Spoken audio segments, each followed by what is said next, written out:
Hey, welcome, all my right thinkers. Thanks for tuning in. Check out your boy, Reform Thinking, right out here in my lab. I done brought out the big guns.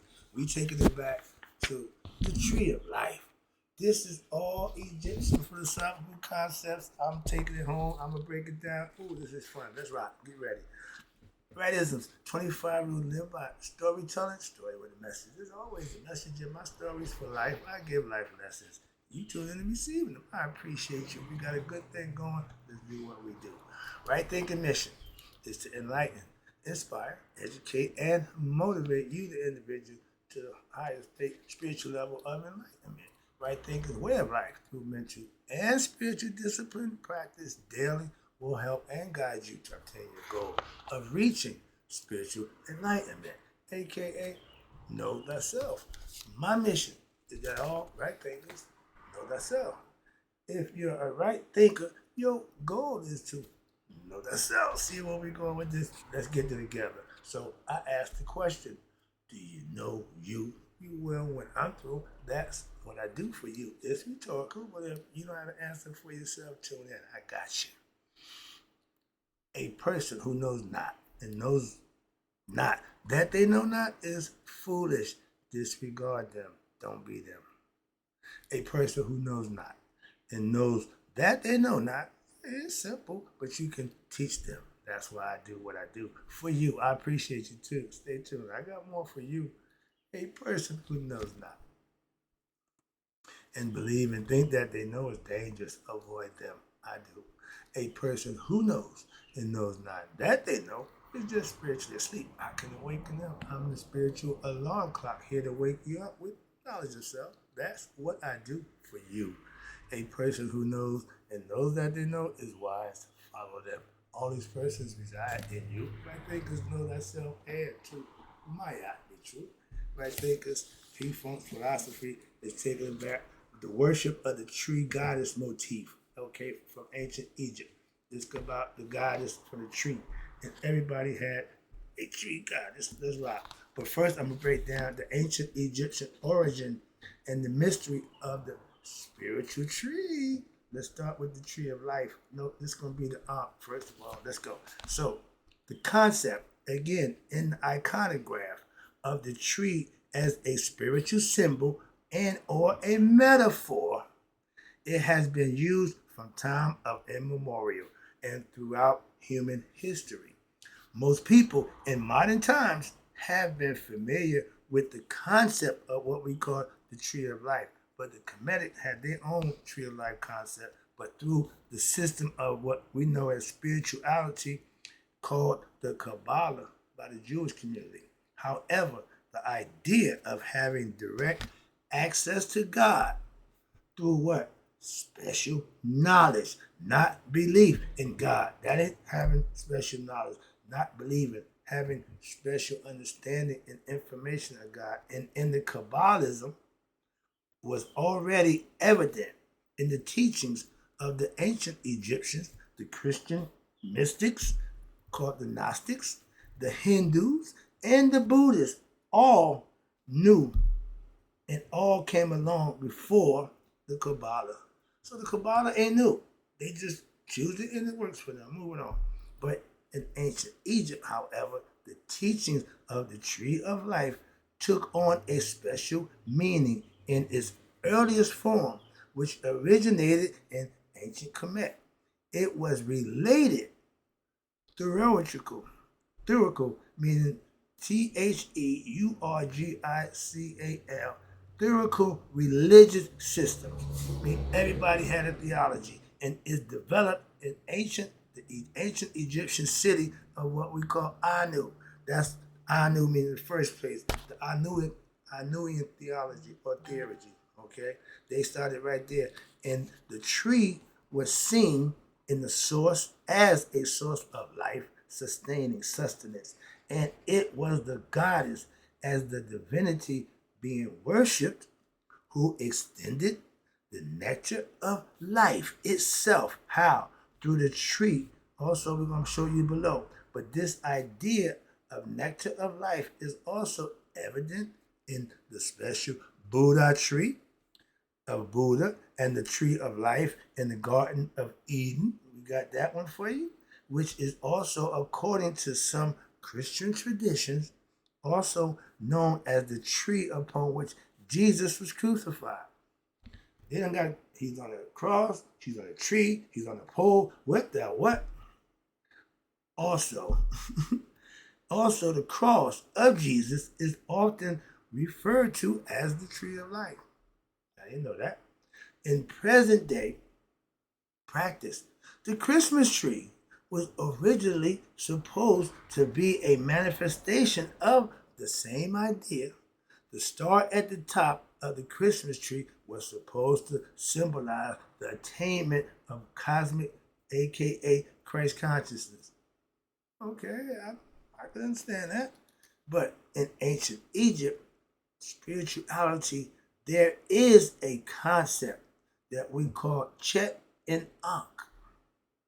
They got it here written in hieroglyphics. Let me show it to you here.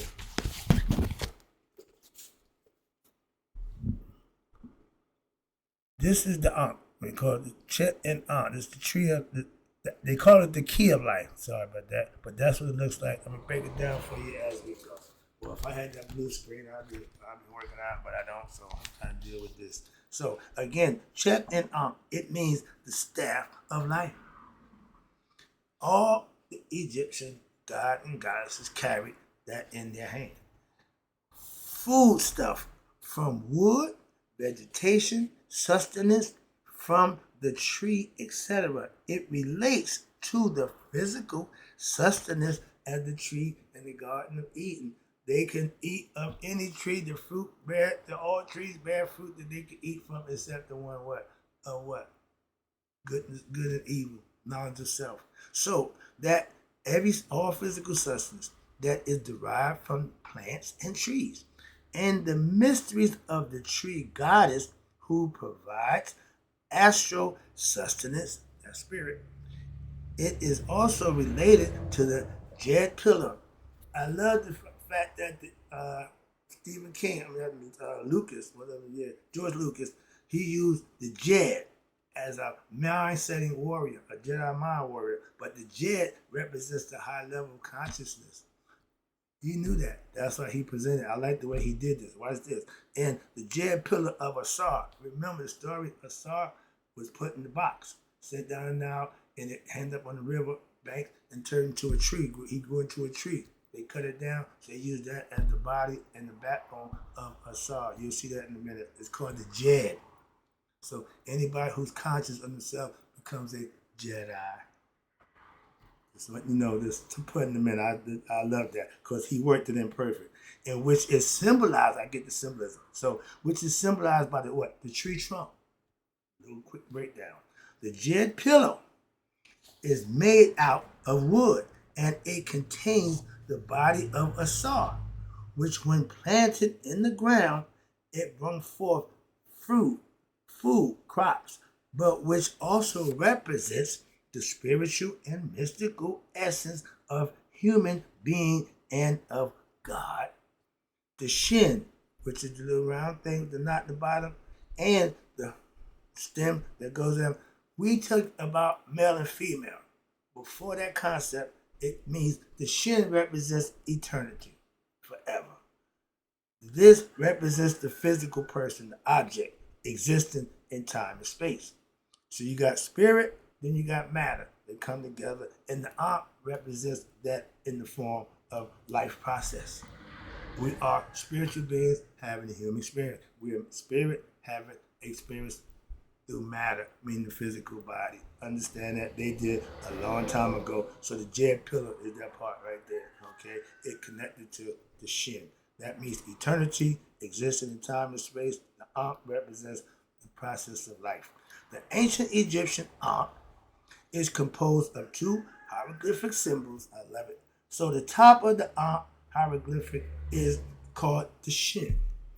And we're gonna put it as human. That would be the female ovary, whatever. Okay, but they used it before that. It was the shin, and it means eternity.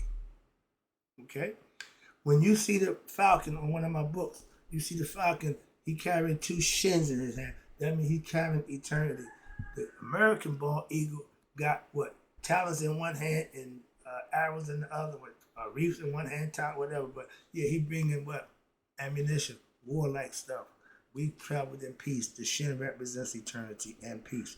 So Shin means eternity, and it is composed of a rope that had been formed into a knot and knotted at the bottom. The other glyph is a vertical line, meaning I, the one. Okay, you see what's going with that? That's also a symbolism that you need to pay attention to, which is a determinative glyph that means object, as in the objects of existence, okay, in time and space, physical. So this combination of eternity and objectivity, physical, we need more eternity, which is derived from what? Your spirit, and the object of time and space, your physical body, which is finite, ephemeral, and limited, produces a life process we call living, which we know as mortal existence on earth.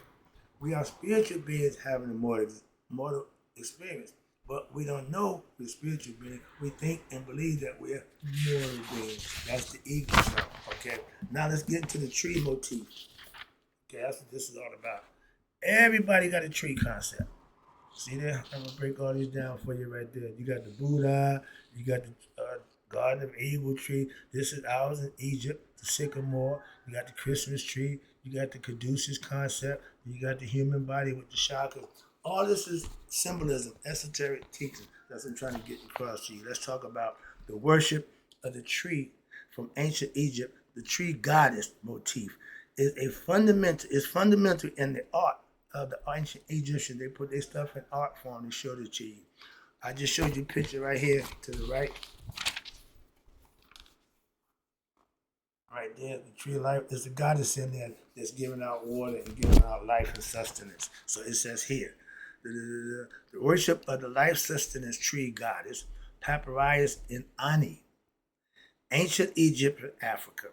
In Commission, ancient Egypt myths. Remember, these are all myths to educate, to enlighten. The tree is a life-sustaining and enlightening source.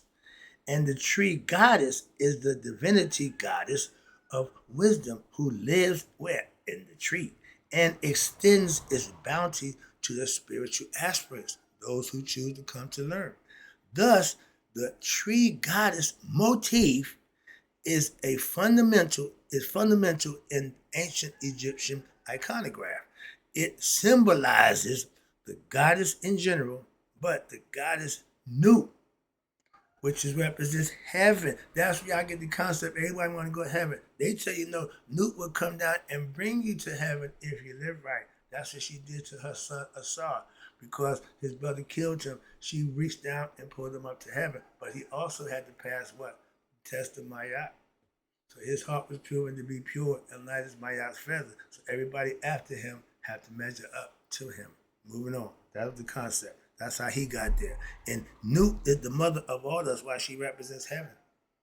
Shu Tef Nut. Shu Tef Nut. Air and water. Earth, Geb, Nut represents heaven. She ain't really an element.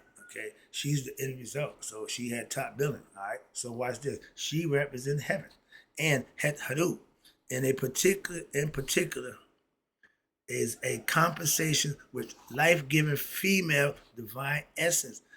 The woman was in charge. Okay, she ran heaven. How about that? Heaven is called Amenta. That's the female aspect. Hello, and the goddess sustains as a mother. The god was female then. Pay attention. Understand this. Looking after her children, not the father, the mother. Nurturing them with physical and spiritual sustenance. Who stay home with the baby? The mother. And when their time is up on earth, she reaches down and lifts them up and brings them back to her bosom in heaven. That's the concept of Asar. That's why we follow him. That's why we incarnate and resurrect in the next life, considered from that concept where it comes from. In the Commission myth, the goddess is now in the form of Nut, and she treats all human beings as what? As she did her son, Asar, the original, the first. okay, in ancient times. Not Adam, Asar. Spirit made physical. It was Asar. He represents the soul of man. As she lifted him up, following his what? Resurrection.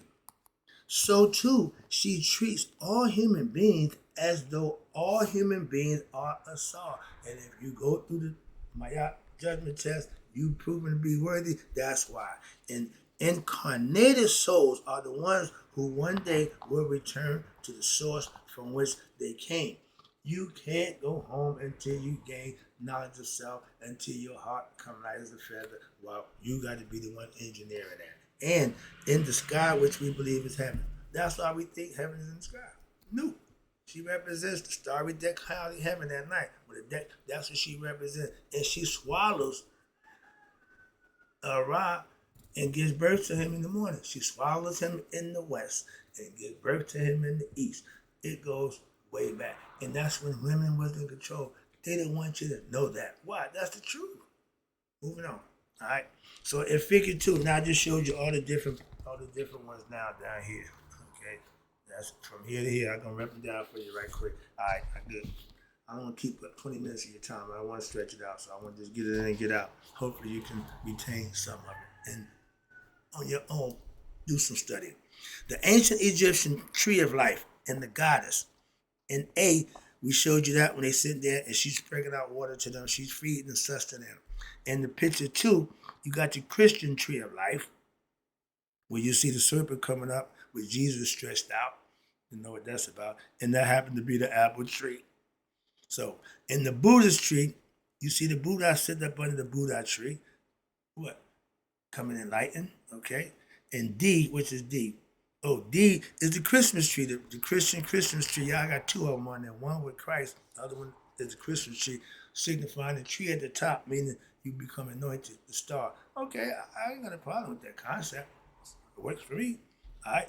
And E is the ancient Egyptian caduceus. I used to do this with Nephet and I said going up Asar's back. That's the caduceus, okay, with the wings and the sun just on top.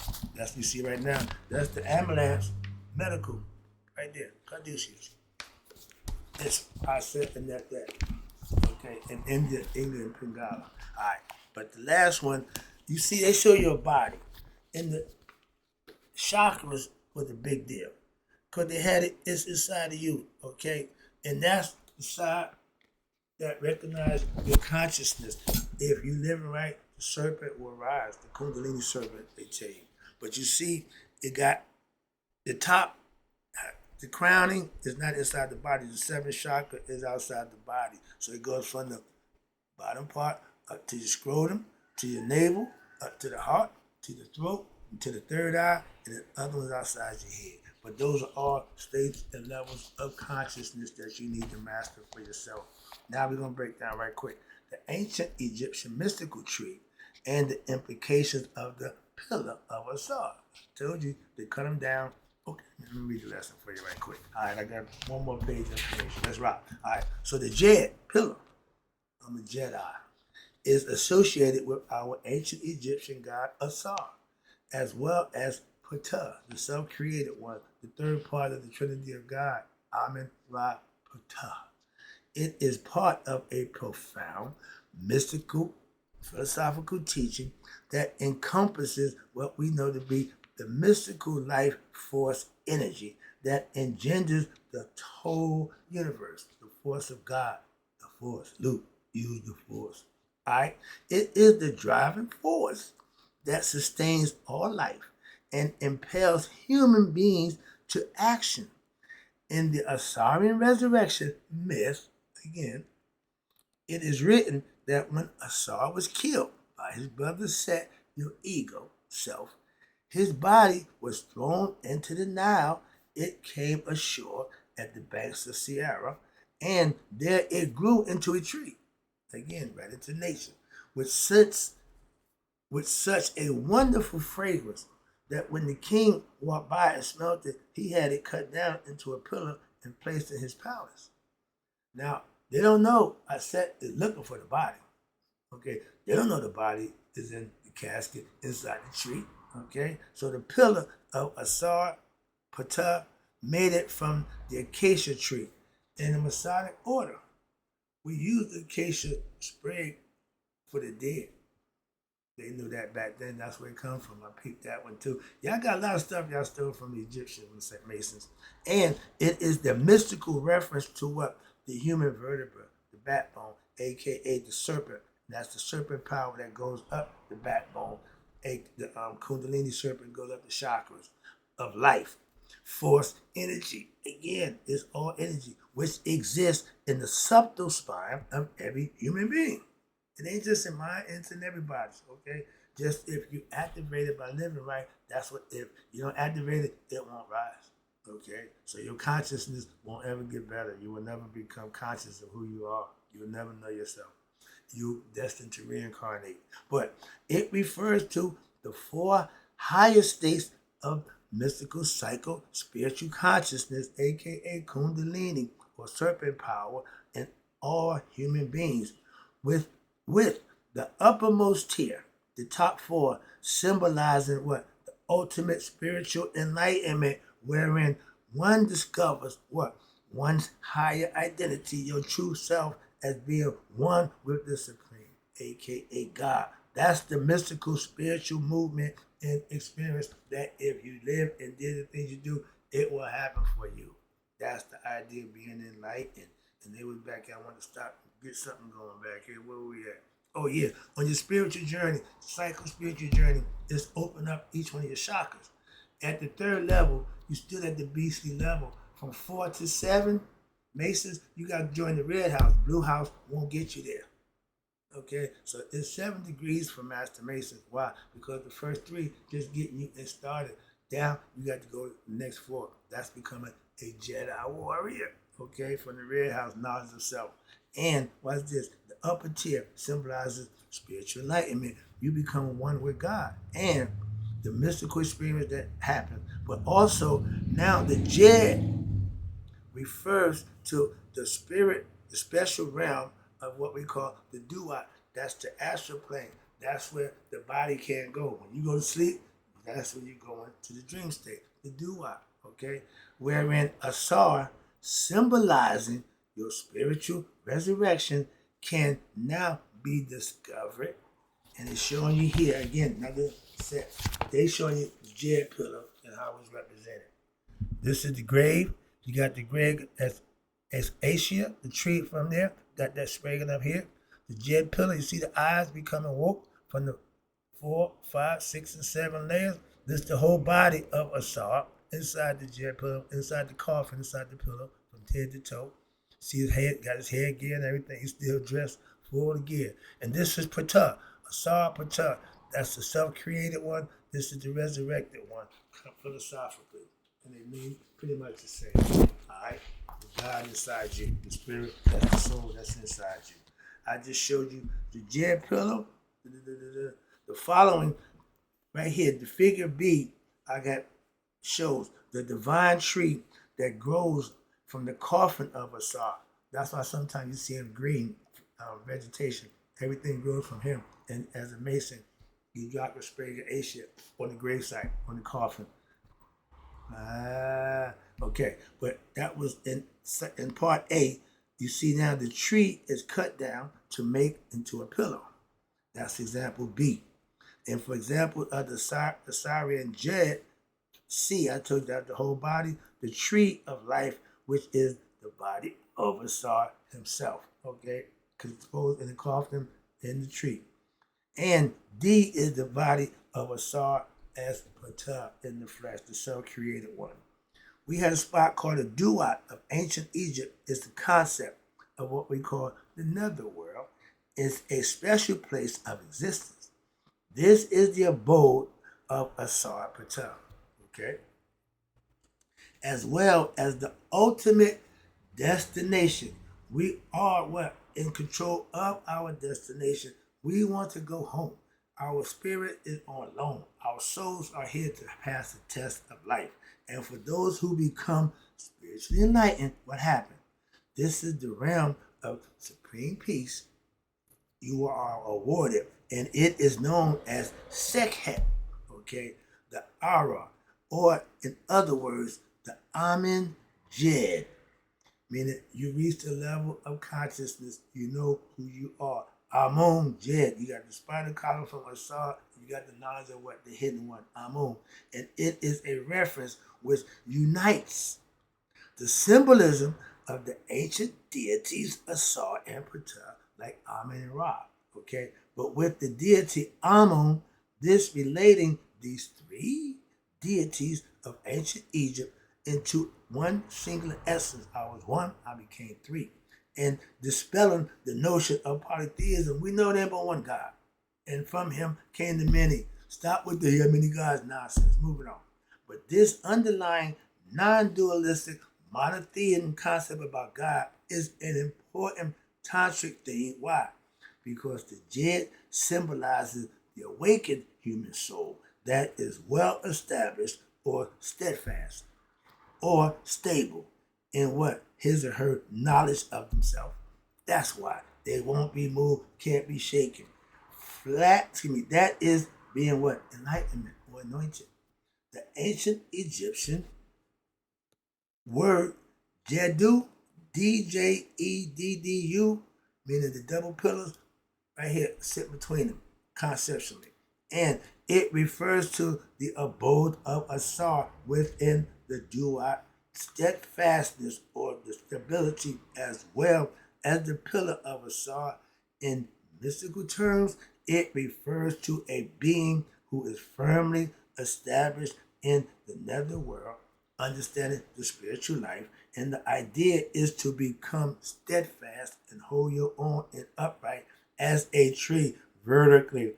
I would raise you from a dead level of ignorance because you're horizontal, and with knowledge and understanding, raise you up on a level of knowledge, uprightness, okay, like the Jed pillar, vertical, as opposed to you being unstable, unenlightened, and falling over horizontally, flat, as in what, dead or in the coffin already. I'm raising you from the dead level to the living level, perpendicular on the square. Shh, don't tell nobody. But in order for me to reach up and to unite the earth and the sky, thus destroying in the form of transcending what? From duality to Jedu. This means having the self-knowledge of what is below and as above, and that's the transcending of both, thereby attaining one's goal and purpose in life of mysticism is to transcend your duality mindset concept and become one with the all.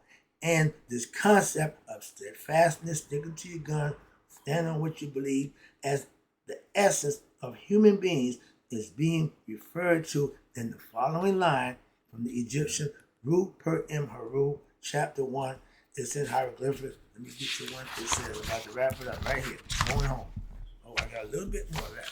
It says, Nu Jadu, see Jadu, I am Jadu, Mesu, I am the Judah. What the what? Let me take it with this one. It says, I am Judah. That means Judah means steadfast. The child of Judah, meaning steadfast, and conceived and born in the region of Judah. That means steadfastness. That represents the ancient Egyptian concept of creation. It also includes three realms, right quick. This I'm taking it in. And these are the Ta, which is earth, Pet, which is heaven. And the Duat is signified by a star, a bird, a box, a chair. Okay, that's another world. But the Ta is the gross physical plane in which we live in the physical form. The Pet is the Duat and the abode of the gods and goddesses, which is the spirit and the souls, where when you go to sleep, the physical body, your astral projection is all mental, all is mind. But it's that plane of thoughts, imagination, okay, a subtle nature that's devoid of gross physicality, meaning it ain't the physical body. The body don't go with it. It is that realm where those who are evil, watch this, or unrighteous are punished, aka living in hellish torment. But it is also where the righteous live in happiness. They receive the heavenly torment. Again, by your hands, your choice. It is the other world, the spirit realm, okay, where it's dealt with accordingly. And the dua is also known as aminta. That's the other part of amen. Okay, that's where you reside in the female. And since it is the realm of Amun, Amen, the hidden supreme being, she is the seen part of the hidden. Okay, that's where you dwell. And the dua is the realm where Ra is symbolized by what? The sun that transverse after reaching the western horizon. In other words, the movement of Ra between sunset and sunrise, that is what we call night. Why? He ain't here. He's in the other world, lighting it up. And he bring light to the dua, okay? But the idea is they want to stop him down there and keep it from shining. So if Ra ever lost a fight against the prophets, if light ever lost to darkness, we losing existence. So he can't lose. That's what I said. We represent the good guy supposed to win in the end, no matter what. Why? If the bad guy wins, it's a wrap. That's why. And he just made that a point. Okay? Ra fights for his life. Why? To get through the night. And so he can shine and give it the world what they need. Him. The dua is also known as I mentioned. Okay, Ra transferred through it and downward. Why? So some people thought that when he went into the west, he was under the earth because it seems like he was transversing downward and around the earth and merged in the east. No, the concept is he going through Newt's body. She swallows him in the west and gives birth to him in the east. And the whole time that he's in the dua, he got to fight for his life to get out so he can shine. All right. But dua is that the realm which your unconscious human mind, in aka the astral plane, where the physical body can't tread. It's all mind. That's the concept. That's the lesson. Hope you enjoyed it. Went a little long, but you know how I do. Hope you enjoyed it. Again, in closing, the right thing is may you all live to be 100. Me, 100 miles a day. So I'll never know my right thing because now we understand the ancient Egyptian mysteries of the spiritual life, aka the tree goddess Motif, that passed away.